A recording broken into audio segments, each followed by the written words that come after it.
Hello and welcome to this week's Generation 9 podcast. Your host, me, Victor Martinez, along with Edwin Mejia and Vlad Yudin. Welcome. And this week, we got question of the day of the week, hosted by, two questions. Transparent Labs. Again, natural, organic, beef, grass-fed beef, and no binders, no bullshit. Nice shirt, Vic. I like that. I like the shirt. Guys, that's right. You noticed. Yes. Generation Iron came out with the hot gear. Check it out. Right here. All right. And you get 30% off. Limited time, guys. Don't sleep on it. Again, once they're gone, they're gone. I don't know they're going to re-up, but take advantage of it. Check it out, man. This is shop.generationiron.com, guys. Make sure you check out the merch. Clean and casual. I like it. And I like the small logo because it's not too loud, I don't like these big logos. Classy. No, it's classy. Like check them out. They have some really cool trucker hats as well on sale. So. Yes. Well, today we have two questions. And the second question is like 5 questions in one. 5 in one. Let's take it one at a time, I guess. You want to take the first one?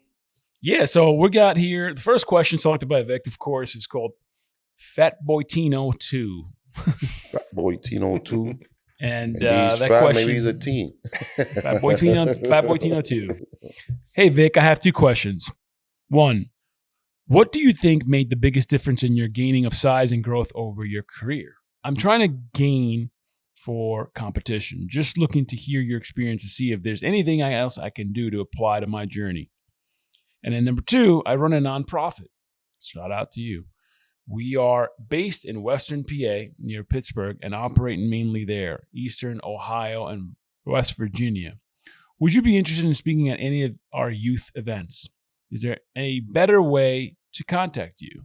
Yes, I'm going to start with that one first because love charities. I love, especially if it's youth. We got to protect our youth and I hook it up. Send me a DM. Let me know. Maybe you could do the same week of the Pittsburgh Pro. Be there, kill idea. 2 birds with 1 stone. But definitely don't sleep on it. DM me. Again, I'll check it out. Also, on the question of gains, I said the most gains I made were the slowest gains. They were the best gains, and because it was slow, gradual, but I kept them. Those were high quality gains. Now, I would say the biggest gains I made was after every show I did. One thing I would do is take advantage of that rebound. So when you finish competing at a show, most people like to take a week or a month off. I went the other route. Basically, I took a week or 2 weeks off after 2 months of gaining after the first, basically the first show I ever did. So every show I did, I took advantage for the next month or 2, and I would just eat and I'll continue training. Obviously, different training system, more compound movements, and just eat 3 to 4 huge meals. And I think that any freaking pound I put on, I basically kept, and that's why I did middleweight, light heavyweight, right into super. So I did a different category every year for the next 5 years because that's how fast I was gaining weight. And again, I was a hard gainer. Never force-fed, a lot of pizza, a lot of lasagna. Because when you're an ectomorph, your body type, you don't put on so much fat. So I recommend just build up to it. Don't force anything. And just also at the time a few times I would use a lot of the weight gainers, but nothing is better than organic food to put on the weight. So no shakes, just regular. Yeah, aside where I couldn't, afford them, it was just I worked in a restaurant, so I would eat a lot of food. I remember. My mom used to make a lot of this, avenas, bro. They did the avena with the milk, not in water, in milk, and a lot of salt, so I'll come out bloated each time, and the plátanos. Guys, you really want to put on weight, eat the Dominican plátanos. That's how you do it? Wow, I know. Those things will definitely put on some weight on you. High carbs, again. If you're now... Those are big starches, Vic. too. I mean, dude, it's like you got some massive pumps, put on some great gains, and the protein was just from the salchichon, Salami. the salami. That stuff is good, man. Man, I'm getting hungry over here, man. I'm gonna have to go to Punta Cana after this. Let's go to the next one because the next one is a super long question. Yeah, so thank you again for Fat Boy Tino 2 for your question. The second question comes to us from Salfetka. Yeah, and that question is, great show, love it. I have a few questions, please. Question number 1 for Victor. Has Victor ever regularly used cryotherapy, hyperbaric chambers, cold baths, and how effective are they in recovery for body? Let's take it one at a time. Let's answer this one and then go because he has like 6 questions. Yeah, a lot of questions. Cryotherapy, love it. Bayonne Cryotherapy was my spot. I was there probably twice a week. I would work out locally because I would go to cryotherapy there. In Bayonne? In Bayonne, yeah. Wow. Yeah, That's in pretty Bayonne far. because, that's where Victor Munoz, my trainer, lives. Oh, he was in Bayonne? Yeah, he's in Bayonne, Okay. and it was a one-stop shop because they did the cryo and at the same time they had the infrared sauna, Oh, nice. which again, infrared sauna is all day better than just your basic steam sauna because it's Why is it infrared. better? Because it's just... Well, burns more calories. Oh, okay. And you come out of there feeling, more energetic. I suppose from just a sub-Q, sauna that the steam is just hitting your skin and doesn't burn. You'll get a good sweat, but that's just about it. Nothing else. Infrared sauna removes the toxins. And the other one you mentioned was hyperbaric chamber. Not a fan, but it does work. But I'm not a fan. That's the oxygen chamber? It's basically, it's like it pressurized, hyperbaric, and it's pump oxygen in there. And you're just in a isolated, confined space. I'm claustrophobic. Can't do it, man. Can't do it. I tried it. I think it was cute for the first time I wanted to do it. I think I was trying it in Dominican Republic. And it feels like you're in a pressurized cabin of a plane, but imagine that being half the size of the bathroom in the plane. That sounds crazy. It's just too much, and it's just pressure. It just can't, man. It's just a nightmare even thinking about it. But it does work.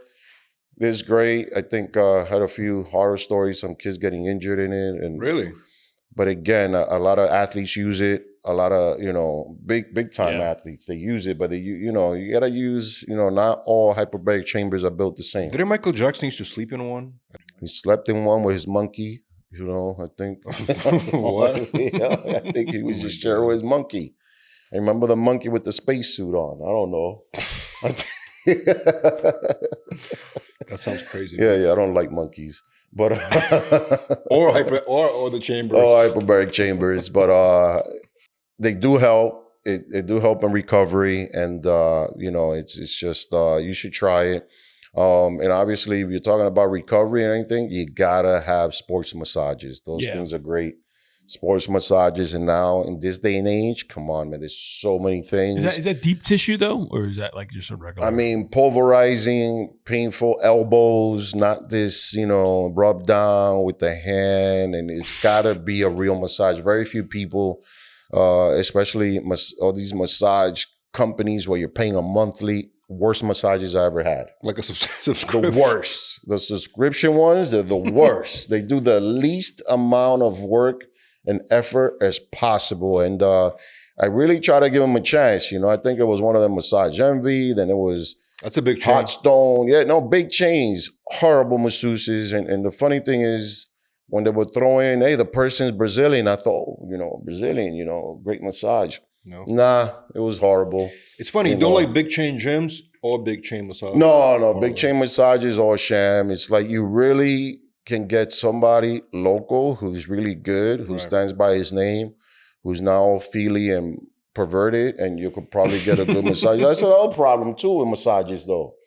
Like to get somebody who's legit good and not be a freaking creep. That's an issue. It's to get, So you have a lot of challenges when it goes to massages, but definitely these big chains. Do you mind if it's a man or woman massaging you? No. As long as they're good, as long as they're good, and happy endings, guys.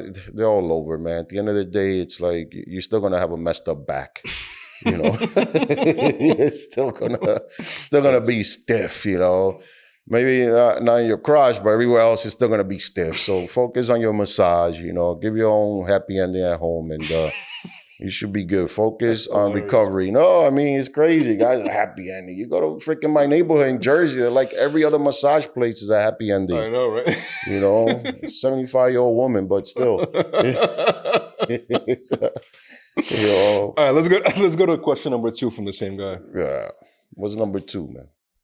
He said, this is a bit of a far-fetched, but has Vic gone to gene doctors to see if they can change one of his genes, like the myostatin gene, so he can pack more muscle? Is that technology out there for something like that, where we can tweak our genes so can be more muscular? There is technology, but unfortunately it's not available now. I think there was a company, I was reading up on it, you should buy their stock because I know they're going to blow up soon. CRISPR, it's like that's for when you give birth to a baby. When you give birth, exactly. When you're young, they can actually start gene doping where they're going to have less cancer, less diabetes, a lot of everything. Yeah, that's a very far stretch for them to say that. Yeah, but right now, you can't do it as a grown man. It's a pretty big deal. Right? To a grown man, we're not there yet. And plus, I don't think you just want to have myostatin gene into your body, because then you're going to be stuck with all this muscle. I can never imagine you doing so. It's just be all muscle bound, but you can't walk, you can't run, you can't do anything. Well, you have a lot of muscle, so it's one of those things where too much of something will be horrible. Right. But no, this is right now, gene hacking is being developed. I've seen it. The company, like I said, CRISPR is on it. Yeah. I know they're going to blow up, and it's definitely part of the future, but not there yet. Great answer. So guys, please submit the questions in the comments below. And this is sponsored by Transparent Labs. And hopefully, Victor, next time you pick some good ones, right? You need to take your muscles to the max! Whoa there, Turbo. Do you even know what's in that stuff? Oh, yeah. See, most protein powders are filled with artificial sweeteners, food dyes, and filler. Really? I wouldn't put that stuff in my body. Neither would I. Transparent Labs is made with just a handful of all-natural ingredients without any of the weird stuff. Transparent Labs. Protein without the weird stuff.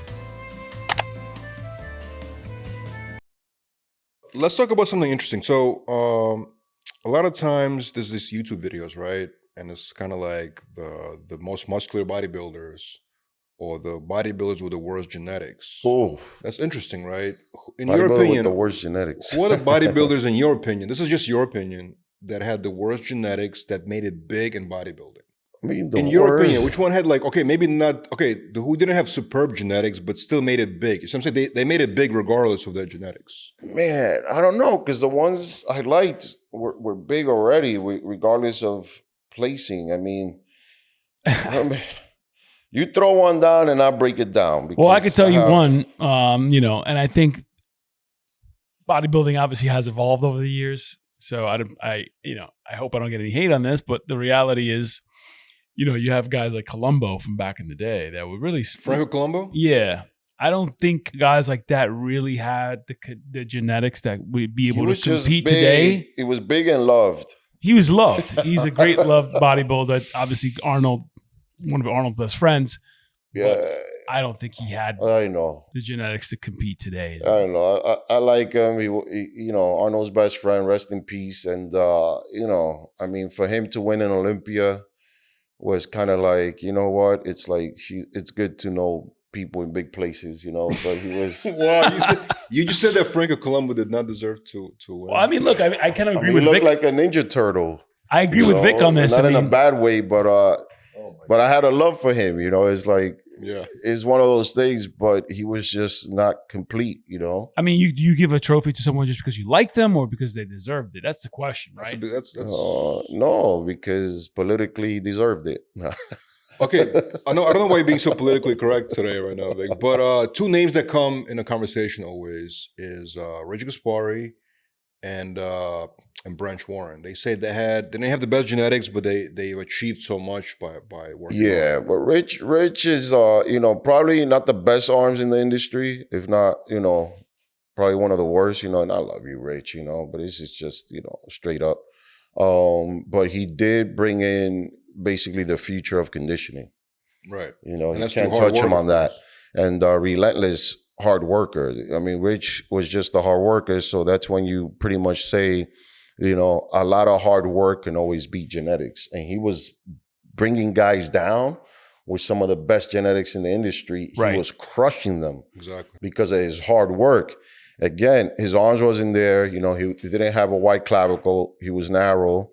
But when you look at Rich standing at his full conditioning form with somebody who's genetically gifted, he will crush him because, again, you take away the conditioning from Rich, I don't think we'll know who Rich Gaspari would be at this, this day and age. And but he was definitely one of the hardest workers, I would have to say, in the industry. And then Branch Warren, to where he is, people say Branch Warren's shape was just like I guess he achieved the size and he achieved the conditioning as well, right? But he didn't have superb genetics. Do you agree? Mass monster, Branch.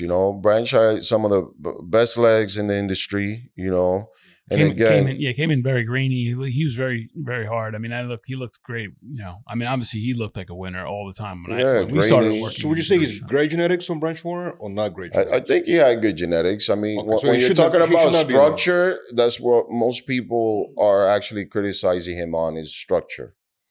Because he built his muscle by sheer freaking brutality, beatdowns in the gym, seeing him and Johnny Jackson work out. It's like people cannot even think of training that hard, let alone train that hard. Right. They can't even envision training that hard. So Branch, he won the Arnold, plays very well in the Olympia. Second place again. So again, was not only a hard worker, his state of mind was just beyond what most people can understand. But how would you rate Paul Delet's genetics? Paul Delet ran on full genetics, full genetics, because I don't think Paul Delet trained as hard as Branch. I keep hearing this all the time about him. No, I'm telling you, I think I met Paul Delet when I was in Vegas for the first time. Obviously, I'll see him in shows, get an autograph, and You're a fan of his?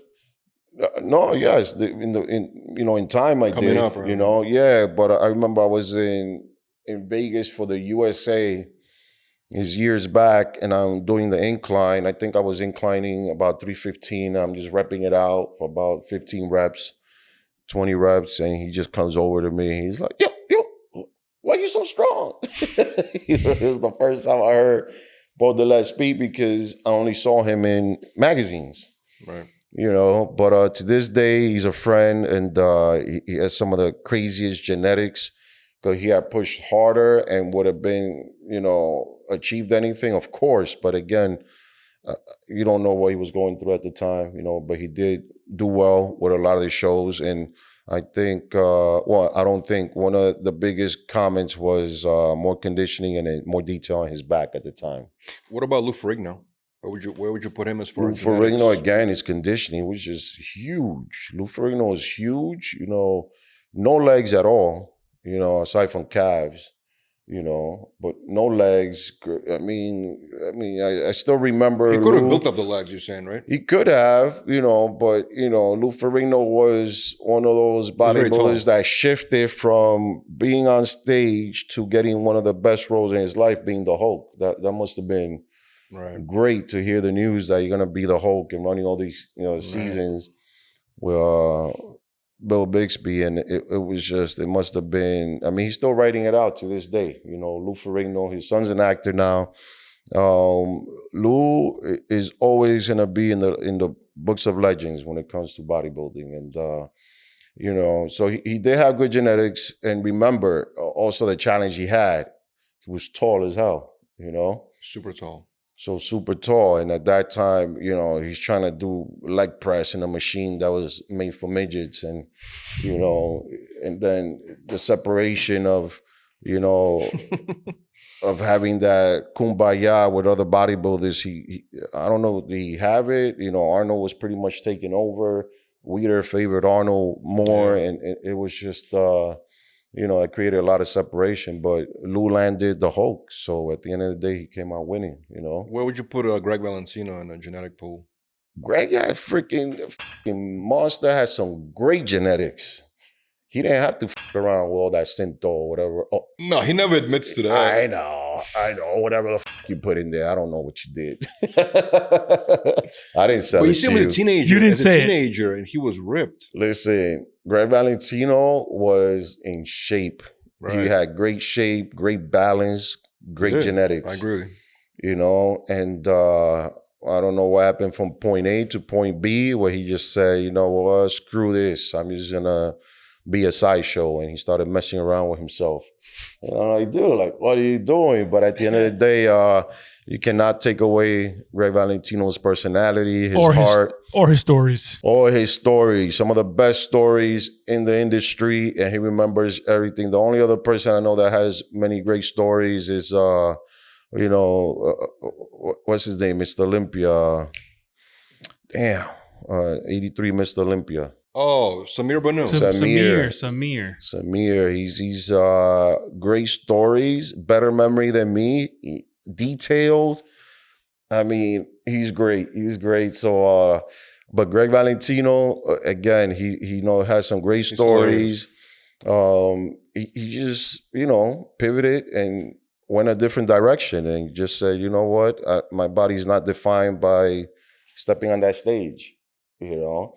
And to this day, you know, we still talk about it. You know, thank goodness for Steve Blackman, because Steve Blackman saved a lot of careers. You know, Steve Blackman was the reason he had made that comeback when everybody was doubting him, closing doors on him, and that was his comeback. And you know, to this day, we still say thank you. Wow. But That's very honorable of you to say that. No, it's A lot of people would not actually. A lot of people wouldn't remember. Remember, at that time, you were only looking at Weider. Right. And Weider either liked you or didn't. And when Weider closed that door, you were assed out. You were like, yeah, there's nowhere to go. And you know what? It's a You full know, monopoly. shout out to Steve and those guys. I'm sure they put up a lot, because I remember resuscitated half the industry, if not more. Yeah, because I remember there was a time, you know, when we came into the industry with Generation Iron. I mean, we knew there was still a back and forth between Weider and MD, where what most viewers might not know is that there's an exclusivity clause in agreement with sponsoring athletes. So in other words, when Vic is being sponsored by MD, he can't technically be featured on Muscle and Fitness or Flex magazines, and vice versa. That's it. Muscle Mag, you know, stuck with their own people. They're Canadians. I don't even know if they were handing out contracts like Weider was. Weider was the person, the basically corporation that was giving out, you know, contracts. And if they didn't like you, magazine, right? You were done. You were pretty much, that's it. You were. So Steve created this other platform basically at that time. Steve became kind of like Weider 2.0, if not better, because at the end of the day, he just judged you on your physique and on your love for the sport. Weider went into some whole other thing where, wait, Weider, you should be happy that we're paying you $1. It's funny, when we were making the first generation iron, because we're working with AMI, which owned Flex magazine, right? So a lot of the athletes came from that pool, right? But then we wanted to bring you in, Dennis Wolf, Hidetara Yamagishi, and Branch Warren. And they had to like negotiate something with like Steve and Flex to allow you guys to be in the documentary. I'm telling you, it's just. And I'm like, what is, I mean, who cares? It's just like, and they're like, no, you don't understand. This is like super serious. Like this exclusivity factor is so important. Yeah, I know. I'm telling you, they didn't like me and Weider. Weider didn't like many other people. Right. You know, if you weren't kissing their ass one way or another, or taking petty cash as a form of payment, they didn't give you the time of day. They didn't give you a cover. They didn't give you a corner, you know, in the magazine. And you basically didn't exist. But Flex was the holy grail, right? Flex was as a bodybuilder, right? Yes. Well, because obviously there was this impression that if you were on Flex or signed to AMI, you would essentially be potentially a Olympia winner, right? Yeah, you're getting inside the pages because you want to show or you're up and coming guy. But as far as getting a cover, you had to be one of their signed guys. Do you think Weider gave do you think Olympia ever the judging, because the Weider was the IBB essentially? Well, you either had to be a Weider athlete to win the Olympia. or a muscle tech athlete to win the Olympia. Did MD athlete ever win the Olympia? No, they wouldn't allow it. Oh. So when you were competing, were you signed to I MD? mean, you own the show, you had the magazine, you're gonna have Wait, another... hold on a second. Let's go back to 2007. Were you signed to MD at the time? Yes, Wow. And Jay was signed to Flex. of course. Oh. I mean, and I think, So is that what's happening here? I mean, it's always been happening. It's not. There's no secret about it. We never spoke about it on the show. The whole magazine exclusivity. No, the whole magazine. I'm telling you, man. I mean, you really had to really crack the person down to even get a look to possibly winning. Like you really had to be that top notch. But if you weren't with Weider, there was no way you were gonna get the Olympia unless you came so far out of shape that there was no other way than to actually give it to you like Dexter did, in 2008. Was he signed to? He was signed with Steve. Oh, he won. Yeah, he won. So that happened. Yeah. Who knows? Probably did he sign with Weider that year? I don't know, but I know Dexter was part of Steve's. We had a few photo shoots. Yeah. And Jay just came so far out of shape because it was following 2007 and then 2008 was kind of like, all right, man, 2 years in a row, you're doing this. The second time we couldn't give it to you. So, but Dexter, he got that win. And yes, he was part of Steve Blackman again. He saved a lot of guys, man. I know a lot of guys might not mention him now and all that. I know because the magazine, died. Well, that's no longer even applicable. This whole exclusivity doesn't work with the world of social media. Yeah. But because back then you can only get the pictures in magazines. That's the only. Yeah, but Weider was totally biased. And it was one of I got to meet Joe Weider. That was cool. But that's about it, man. After Barry Bonds retired, have you ever guys seen him making appearances of any MLE shows or interviews? I haven't seen Barry Bonds. He was basically blacklisted in many ways. And McGuire too, right? Yeah. I mean, I know they came out later with some of them came out with books and stuff like that, but I mean, a lot of these guys. And then Sosa, I don't even know what he looked like anymore. Oh no, he looked either, I don't know if he's white or albino. I don't even know what he is. Maybe he went to the genetics doctor, right? I don't know, man. I don't know what he did, but I don't know, man. But Sosa is the man. He started using that Michael Jackson cream. But Larry Bonds specifically is not rough. He's not being invited to these shows because of the steroid. Asterisk as to on his record. Put an asterisk. It's so messed up because everybody was using it, right? Recently, Sammy Sosa was allowed back to the Chicago Cubs facilities. He was recently invited to a lot of the events. That's nice. So he's being accepted once again. I presume that same thing will happen with Barry Bonds. I think Barry Bonds has just moved on with his life. I don't think he really cares as much. We had to go a few shades lighter to be accepted again. We're all right, we take you. I think Barry, I don't know if he's in the Hall of Fame, but he should be in the Hall of Fame. He's an actual amazing baseball player without PED use and whatnot. Yes. So, yeah. Again, it was the time. I mean, guys will only do what they could get away with. Right. What do you think they got it from, the steroids, the baseball players? They got it from their Florida. coaches? Florida has always been the Wild West of prescription drugs. They go to the facility, right? And Florida, man. Florida is one of those places where, I don't know, it's just different there, Painkillers too. I mean, I don't know. It's like you have a break in New York, you're done. 20, 25 years. In Florida, they give you 4 years. Wow.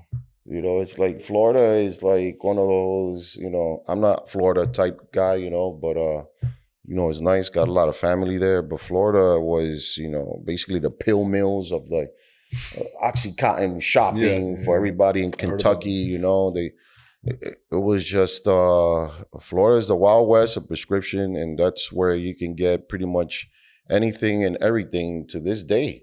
You go to Florida. I mean, you don't even have to go, actually. You can just make a phone call. But marijuana is still illegal there. Isn't that ironic? That's weird. I know. Yeah, but I don't think they're making arrest on that, you know, in marijuana. It's kind of like, unless you're in Miami and you get pulled over, which I never recommend ever driving in Miami. I always recommend just take a Uber. Yeah. Don't drive ever, especially Miami Beach, you know. And I always got to say is the Cuban cops, man, they're more dangerous than the whitest freaking hillbilly cop, you know. The Cuban cops in Miami, don't drive there. Now it's spring break, so all those students that are out there, do not drive in Miami, Uber it. They'll give you a ticket for just about anything because they know you're not going to go back. And then, you know, it's another fine and they just want to get fined. So do not drive in Miami during spring break, ever. Thank you guys for listening to this week's Generation Iron podcast. Remember, follow us, like, and comment. Appreciate all our loyal followers, any of our new followers now. You know, until next time, peace.